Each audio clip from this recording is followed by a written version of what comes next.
पुण्य और कर्तव्य। एक बार एक व्यक्ति अपने परिवार सहित तीर्थ यात्रा पर निकला।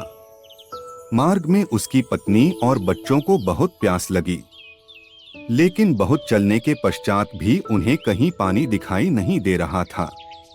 प्यास के मारे बच्चे बेहाल हो रहे थे। वह व्यक्ति मन ही मन ईश्वर से प्रार्थना करने लगा कि प्रभु कोई तो रास्ता दिखाओ। तभी उसे कुछ दूरी पर एक संत की कुटिया दिखाई दी। उसने उनको प्रणाम कर पूछा कि महाराज, जहाँ पानी कहाँ मिलेगा? संत जी बोले, जहाँ से कुछ दूरी पर एक नदी है, वहाँ से जल ले आओ। उस व्यक्ति के बच्चे प्यास के कारण बेहाल थे, इसलिए वह अपने परिवार को वहीं छोड़कर स्वयं पानी लेने नदी पर चला गया।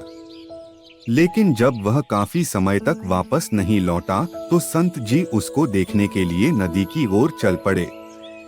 रास्ते में उन्हें वह व्यक्ति आता हुआ दिखाई दिया। उन्होंने उससे देरी कारण पूछा। वह व्यक्ति बोला, जब मैं जल लेकर वापस लौट रहा था तो मुझे कुछ लोग मिले जिनका प्यास से हाल बेहाल था।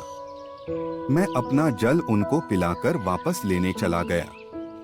जब मैं दोबारा से आया तो मुझे पुनः कोई मिल गया जिसे बहुत प्यास लगी थी। इस तरह 2-3 बार हुआ। संत जी ने पूछा, इसका तुमको क्या लाभ हुआ? वह व्यक्ति बोला, मैंने मानवता के धर्म का पालन किया है। संत श्री बोले, ऐसे धर्म पालन का क्या लाभ अगर तुम अपने परिवार के प्रति कर्तव्य को निभाने में विफल रहो? यहाँ तुम्हारे बच्चों का प्यास से बुरा हाल है और तुम अपना धर्म निभा रहे हो। तुम अपना धर्म वैसे भी निभा सकते थे जैसे मैंने निभाया था।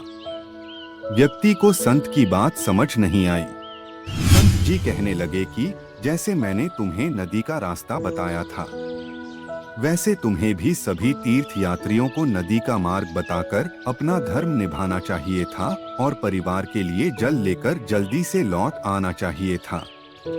इससे तुम्हारे धर्म और कर्तव्य दोनों का पालन एक साथ हो जाता। अब उस व्यक्ति को संत जी की बात समझ में आ गई कि हम अपने परिवार के प्रति कर्तव्य पालन करते हुए भी दूसरे लोगों को रास्ता दिखाकर पुण्य कमा सकते हैं।